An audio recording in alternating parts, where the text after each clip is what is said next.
Hello, everyone. Welcome to another episode of Bear Dash. We are here to preview the 123rd edition of the big game. I'm here with King Jemison from Cardinal Dash, and we are here to give you the scoop on everything you need to know for the game. And this big game is unlike any big game we've ever seen for obvious reasons.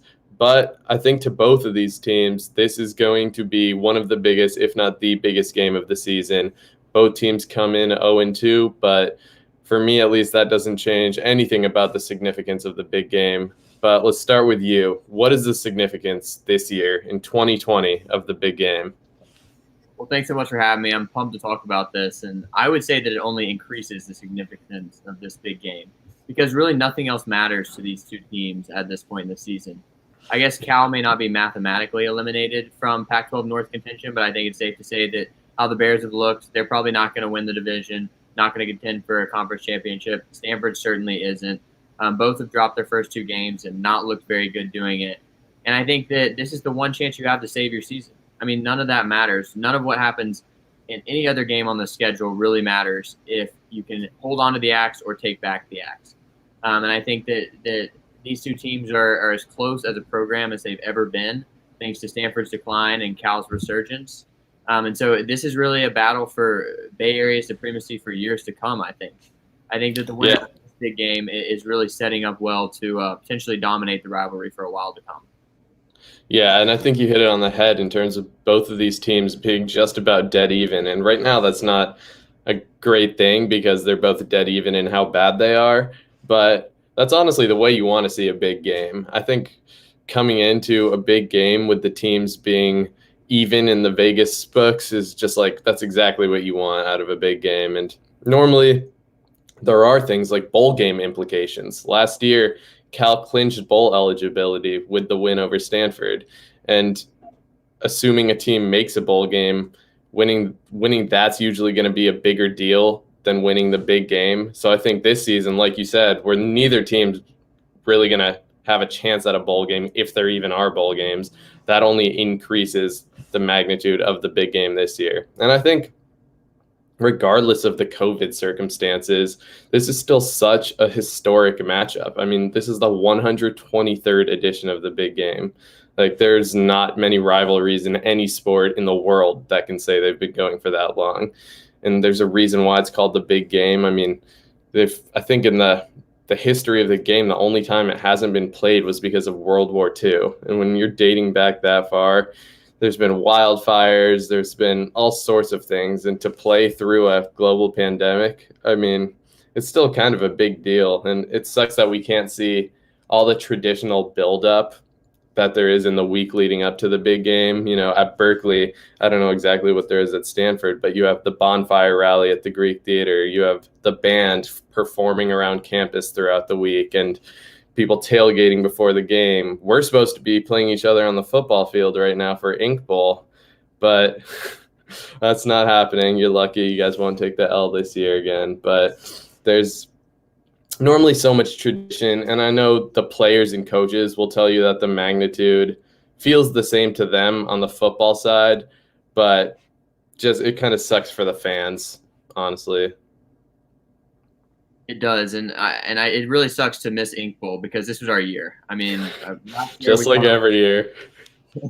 now it's been a rough stretch for the Stanford Daily and Ink Bowl, but I was talking maybe we need to have an Ink wiffle ball game, or an Ink Final Four, go out and play basketball or something if there is better circumstances in the spring.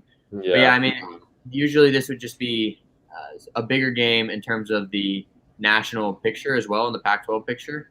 I think we've come to expect bigger things from Cal over the past few seasons under Justin Wilcox, and certainly Stanford is in the midst of a major decline. But previously, they were usually contending for conference championships, and so while the rest of the country may not be paying much attention to this game, I think we know that this is really all that matters to these two teams. And when you're only playing 6 games max for both of these teams, assuming there are no more COVID cancellations, I mean, it only heightens the importance. This is pretty much what you've been training for, what you've been isolating for all these months. And another thing it's interesting to point out about this big game is first time in the 123-year history of the rivalry that both teams enter the game winless. And obviously circumstances matter a lot to that. They've only played 2 games each. But still, I mean, on paper might be one of the worst big game matchups of all time. And yet, ironically, I think that's going to make for a really good game. Yeah, and you brought up the COVID cancellations. Like, for all we know, this game could be the last game of the season. Like, nothing is guaranteed anymore. There's a non-zero chance that the season gets canceled at some point, which, like, hopefully it doesn't happen. But you never know what can happen in terms of spikes and government restrictions, state restrictions, local, or the possibility of a COVID breakout within the programs. I just feel like the uncertainty around the season as a whole automatically amplifies how big of a game this is. And even though both teams are winless, it still feels like, at least on a regular season, it would still feel like both of these teams are definitely too talented to be winless. I mean, neither are good teams, but I mean, Stanford and Cal, just historically and based on the talent on the rosters, shouldn't have 0 wins halfway through any season. So I think that alone is going to have both of these teams coming out extremely ready to play. And I think on Cal's side, this big game is going to be a huge test of the team's resilience, because the Cal is again going to be without 3 of its starting offensive linemen due to quarantine, a starting outside linebacker, a starting tight end, and then 2 players, Christopher Brown Jr., the starting running back, and Mike Zaffel, team captain and starting center, are going to be game time decisions. I don't know if the depth chart has been released yet for the game. I checked like 30 minutes ago and nothing was out. So that remains to be seen whether those 2 guys will be there to play. But either way, I expect both teams to be absolutely ready. I mean, I don't necessarily think that there's going to be a home field advantage, obviously, because there's no fans. But this is Cal's first home game of the season, and I think it's just comforting to be in Memorial Stadium. But then again, Stanford is super comfortable with Memorial Stadium as well. I mean, you guys come here every other year, so I don't know how big of a factor that'll be. I think the biggest thing about being home in this particular season is just that you get to go through your routines on your usual schedule. And, I think testing procedures may be different, and like you have to go through all kinds there's a lot of hoops to jump through just to play a game. And when you're on the road, that only becomes more difficult. And I'm sure that, Stanford had to wake up way earlier than you'd like to wake up for a 1:30 p.m. game. But another thing we didn't talk about with all the COVID is that these 2 teams have been more affected than most. Obviously, you just talked about it with Cal. The offensive line has been decimated by a COVID quarantine. And obviously, y'all missed your first game of the season due to pretty questionable contact tracing, or at least a little bit frustrating. That game had to be canceled for such a small number of cases. But on Stanford's side, they had to practice in San Mateo County for a while because Santa Clara County was not allowing them. Berkeley, the city, I think has been particularly difficult on Cal. So these 2 teams have faced more COVID adversity than most programs. And I think that's contributed to the 0-2 starts. I think it also contributes to the fact that I think the winner of this game could go on to do big things the rest of the season. Not saying either is likely to win out, but I don't think the 0-2 start is representative of how good these teams actually are. I think that both will have a chance to improve over the course of the season, but I think the loser is just going to have such little momentum.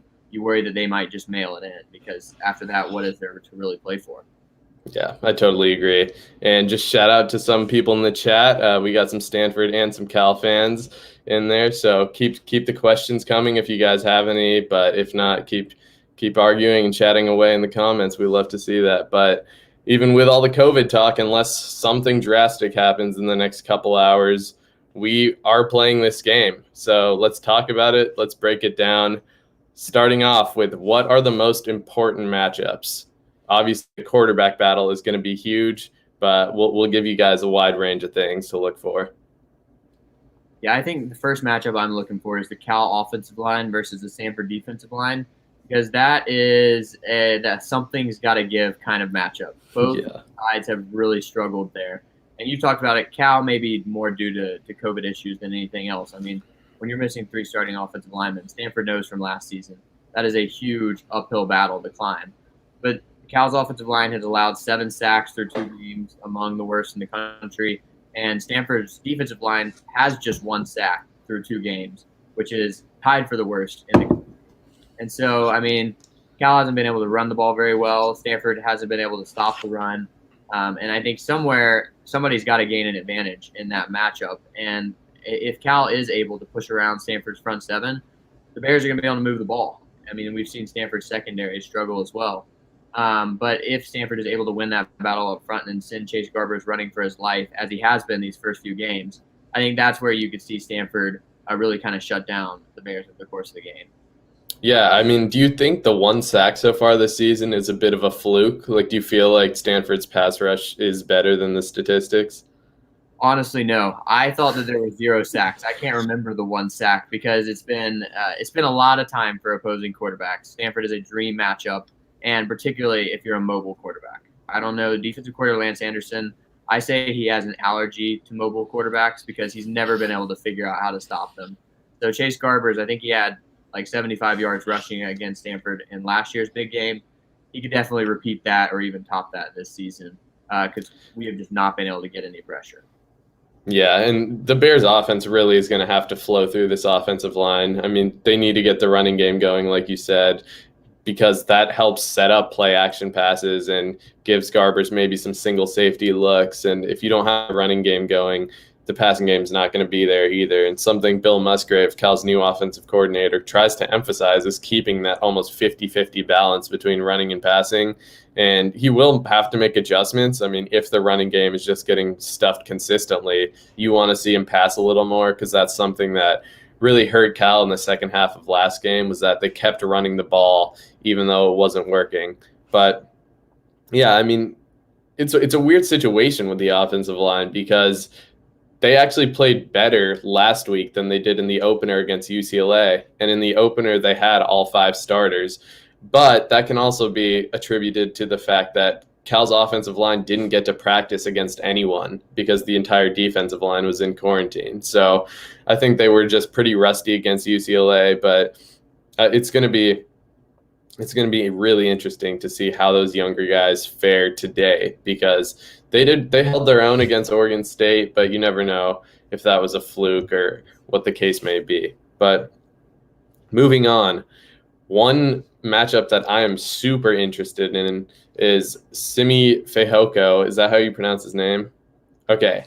Him versus either Cam Bynum or Chigi Anusium because I watched some of his highlights and he's a super tall physical presence. So it's going to be really interesting to see who the Bears go with to guard him because Cam Bynum, we all know who he is. He's Cal's clear top cornerback, all Pac-12, going to the NFL.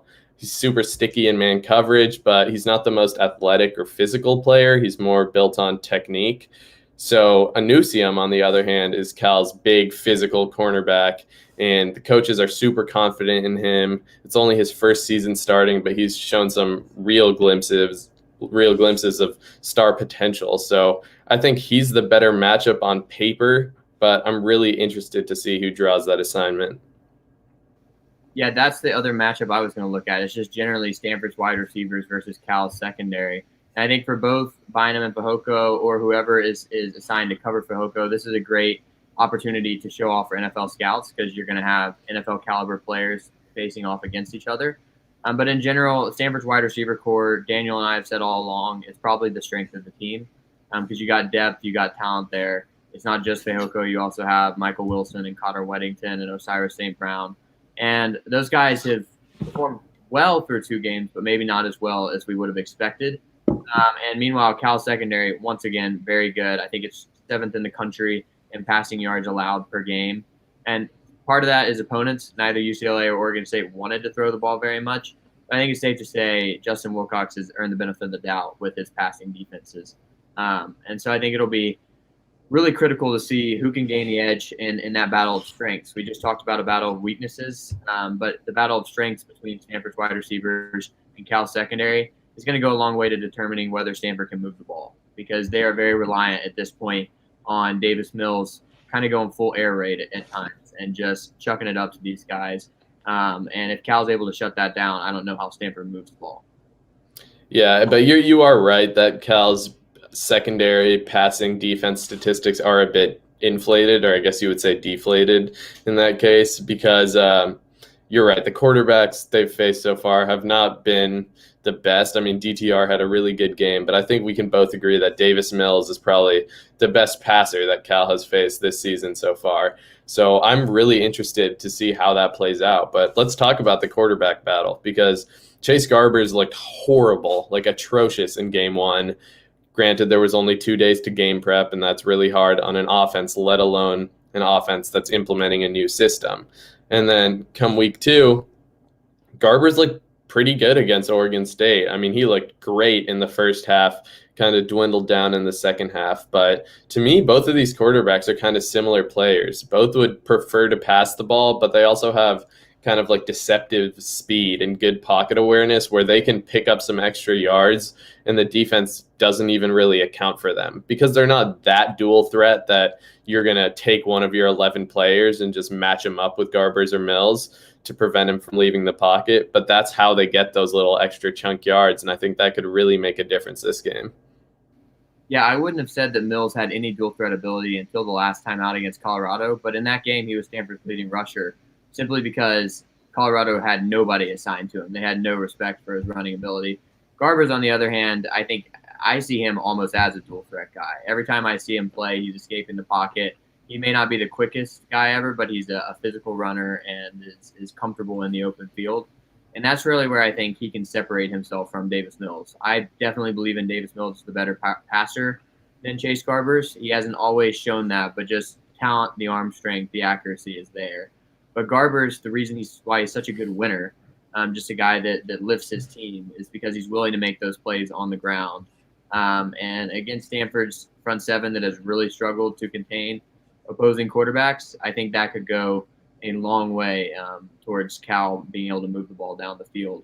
And then for Mills, it's going to be about whether he can get some quick strikes early to get in a rhythm. He is very much a rhythm quarterback. I've seen so often where he plays very well in one half and then struggles the next. I think that was the case in last year's big game. And if he's able to get in a rhythm early and kind of light Cal up a little bit on the first couple of drives, I would really feel better about his chances to dominate the game throughout.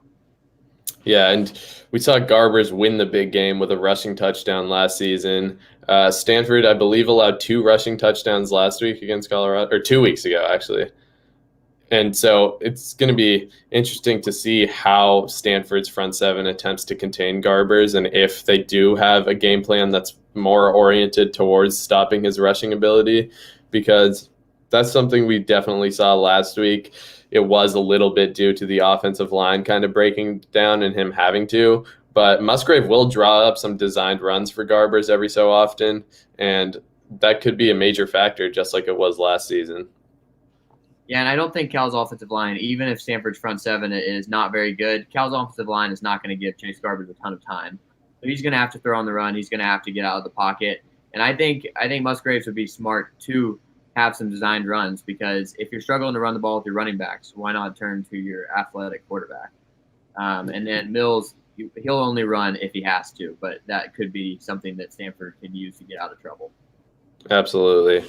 Did you have any more other key matchups you wanted to talk about, or should we move on to our last section? I think one more thing just to mention is whether or not Stanford is able to run the ball well with the offensive line versus Cal's front seven, which I think it's fair to say we expect it to be better than it is. Cal has struggled against the run. They're actually among the bottom teams in the country in yards per attempt allowed. But Stanford ran the ball very well against Oregon, did not run the ball well at all against Colorado, and their leading rusher had 36 yards. So if Stanford can have a rushing attack like it did in week one, I think that will really be tough for Cal to stop, given where their rush defense is right now. Yeah, and Cal's defensive line just throughout the season has been extremely thin. I mean, you talk about the COVID quarantine and the positive case to start the season, and then Cal's starting nose guard, Aaron Maldonado, got injured and he's out for the season. So it's really taken a hit. There's going to be a lot of true freshmen getting rotation snaps on the defensive line, and just even Cal's linebackers and run defense. We are sorely missing Evan Weaver. I'll say that much. And I wouldn't put it past Stanford to be able to rush for 150, 200, even 250 yards. I mean, this rush defense has been so bad. So one thing I want to see is the defense maybe load the box a little bit and trust the secondary that we talked about being really talented. Cal needs to trust its secondary to play man coverage and force Davis Mills to making those throws, and the receivers are getting open. Then you can adjust the game plan. But right now, Cal has just been getting gashed on the ground, and they need to focus on that before anything else. But heading into our last section, I like to end every crossover episode with this. What are each team's keys to victory? I'm sure there's plenty, given how bad these teams are, but why don't you start with one from Stanford? I think the first one for me is something I've written about a lot this season as kind of maybe the key to Stanford's entire season. Can Stanford get pressure on Chase Garbers? Can they get pressure on any quarterback? I mean, when you're sitting with 1 sack through 2 games, clearly you have not done much to affect your quarterbacks. And it was funny, Daniel and I were sending tweets back and forth. There kept on coming up stats about Pac-12 quarterbacks with the highest rating for 2 weeks, Pac-12 quarterbacks who had thrown for the most yards for 2 weeks. And Tyler Shuck and Sam Neuer, who have both played against Stanford, they were way up that list. And we said that may have less to do with them and more to do with us. And Case Garbers is a perfectly capable quarterback. I think Cal maybe even have better wide receivers this year than they have in the past with Nico Remigio and Kakoa Crawford, among others. And so Cal can move the ball down the field if Case Garbers has time to throw.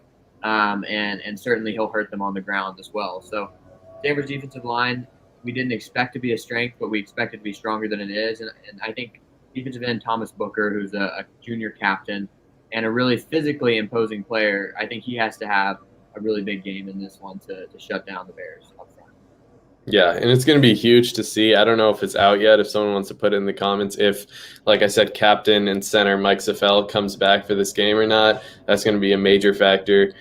His backup, Driscoll, played pretty well, but these players, like, it was a lot of offensive linemen's first college football game last week, and they didn't see everything they're going to see last week. So Stanford might throw some different looks at them, maybe some stunts, try to get them off guard because they haven't had that in-game experience that is so vital. But for me, Cal's biggest thing has to be on defense, keeping everything in front of them because they have allowed way too many big plays this season. Cal's defense has already given up 16 plays of 15-plus yards, which if you would have said they gave up 16 plays of 15-plus yards last season, no one would have believed that because Cal's whole MO is keep everything in front of you, let them dink and dunk their way down the field, but make those third down stops. But if you're not even letting them get to third down, if they're just getting first down after first down after first down, that whole philosophy doesn't work out. So just even on both sides of the ball, Cal has to play better. Or sorry, not both sides of the ball, both phases of defense, run defense and pass defense, because Cal's been playing a lot of zone against the pass this season, and it's just been getting picked apart. So like I said a few minutes ago, they need to man up and let their cornerbacks do their thing. I mean, they're super confident in the secondary. Show it and let them play one-on-one with these receivers and give them some safety help, but you have to focus on the run because Cal's allowing like 225 rushing yards per game.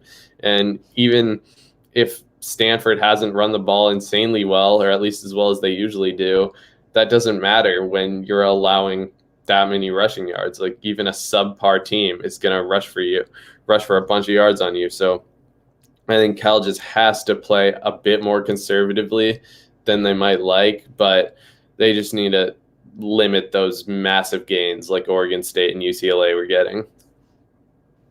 Yeah, that stat you just highlighted about big plays allowed just further points to the fact that Cal is not the team that it would have been given a usual preparation, given a usual offseason. I think the same is probably true for Stanford, that these teams have just been more COVID affected, largely because of the counties that they're located in than other teams even in the Pac-12. Because that's Cal's whole defensive philosophy, and if they're not doing that, that just shows they were not prepared in the same way. But I think another one I talked about is something that we've talked about a lot in the past few minutes. It's just can Stanford run the ball as well as Cal's opponents have so far. I see that Cal is 114th in the nation in rushing yards per attempt allowed. I believe it's almost 6 yards per attempt. And you really can't win football games if you're giving that up. but Stanford has to take advantage. And I think Stanford's offensive line is not the dominant unit that fans came to expect in the early 2010s, but it is better this season. I think that this is a chance for that offensive line to show out. It's just you can't fall behind because against Colorado, Stanford threw the ball 56 times, ran it 21 times because you had a double-digit deficit in the fourth quarter. But that was a totally foreign offensive philosophy to everything Stanford fans have come to expect, and that would play right into Cal's hands. Cal would love it if Stanford is trying to throw the ball all over the field. If Davis Mills makes the throws, as you said, nothing you can do about it. But Cal trusts is secondary to make those plays. And Stanford needs to commit to the run early. They need to get a lead early so that they can stay with the run throughout the game. Because I think that's where they have a real advantage up front. Yeah, I totally agree.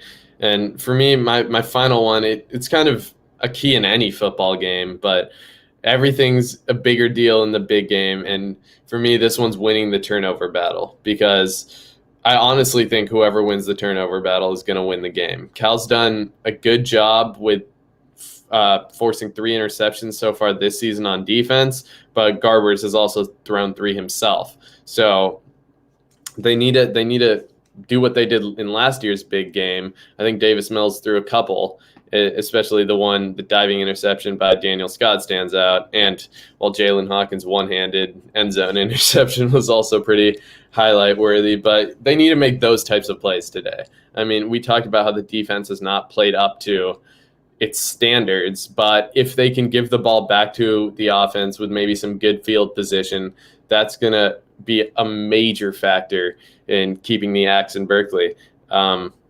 Learning a new system is hard on the offense, but Garbers has to find the right balance between being aggressive and taking what the defense gives him, because if Cal throws a couple interceptions, I think it's over, because at that point, if Stanford takes a lead and it's a fourth quarter, Cal throws an interception, I don't trust Cal's run defense enough to not let Stanford kind of just wind down the clock. So I think the turnover battles is going to be a huge factor in this game. I completely agree. It's just that I think Stanford has won the turnover battle in each of his first 2 games and won it pretty handily, and yet has still lost. I think the way Stanford plays, if you turn the ball over, or if Stanford turns the ball over, that's going to be deadly for the Cardinals. So I think it's more important on that side of things. If Cal turns the ball over a couple times at Stanford, that may not be the end of the world. It's just the way Stanford likes to play so methodically. I mean, if they fall behind thanks to turnovers, that's probably it. And another thing that's a key in every football game that has been a huge problem for Stanford this season is red zone offense. Scored 5 touchdowns in 9 red zone appearances, and it's even worse if you look at the stats when Stanford crosses the 50 and enter opponent territory. Just too many punts in opponent territory, too many drives ending with on a 4th down stop, and way too many field goal attempts, including quite a few misses as well. So if Cal is able to bend, don't break, kind of play that kind of defense where they let Stanford get into the red zone but then prevent touchdowns, Bears are going to have a good chance, because Stanford has been putting 3 points on the board way too much. And in this game, I think both teams are going to score. I really do believe that neither defense is all that good. So when you get in the red zone, you got to take advantage.